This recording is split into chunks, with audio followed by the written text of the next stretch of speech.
राधे राधे, जय श्री कृष्णा। कैसे हैं आप लोग? आशा करती हूँ आप लोग स्वस्थ होंगे, मस्त होंगे। आज मैं शिव जी का भजन लेके आई हूँ, जिसको श्रद्धा संगम चैनल के माध्यम से आप लोगों को सुनाना चाहती हूँ। अगर अच्छा लगे तो लाइक और कमेंट ज़रूर करिएगा।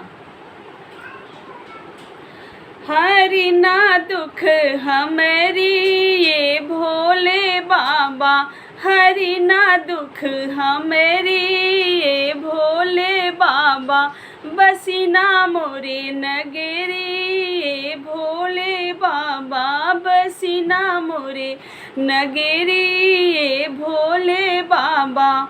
जाएब गंगा जी जल भरी लाएब, जाएब गंगा जी जल भरी लाएब, चढ़ाए भरे गगरी ये भोले बाबा, चढ़ाए भरे गगरी ये भोले बाबा।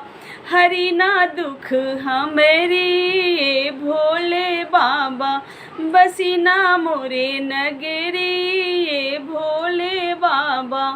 जाएब बगीचवा फूला लोढ़ी लाएब, जाएब बगीचवा बेलपत्र तोड़ी लाएब, चढ़ाए भरे डगरी ये भोले बाबा, चढ़ाए भरे डगरी ये भोले बाबा।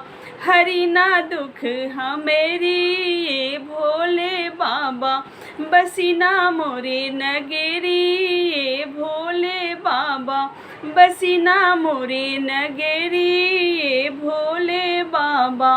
जाएब बगीचवा भंगिया तोड़ी लाएब, जाएब बगीचवा बेलपत्र तोड़ी लाएब, जाएब बगीचवा धतुर तोड़ी लाएब, चढ़ाए भरे डगरी ये भोले बाबा, चढ़ाए भरे डगरी ये भोले बाबा।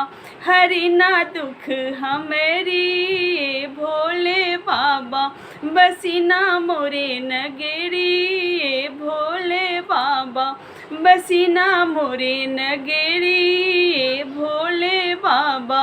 हरि ना दुख हमारी ये भोले बाबा, बसीना मोरे नगरी ये भोले बाबा। हरि ना दुख हमारी ये भोले बाबा, बसीना मोरे नगरी ये भोले बाबा। हरि ना दुख हमारी ये भोले बाबा, बसीना मोरे नगरी ये भोले बाबा, बसीना मोरे नगरी ये भोले बाबा। हरि ना दुख हमारी ये भोले बाबा।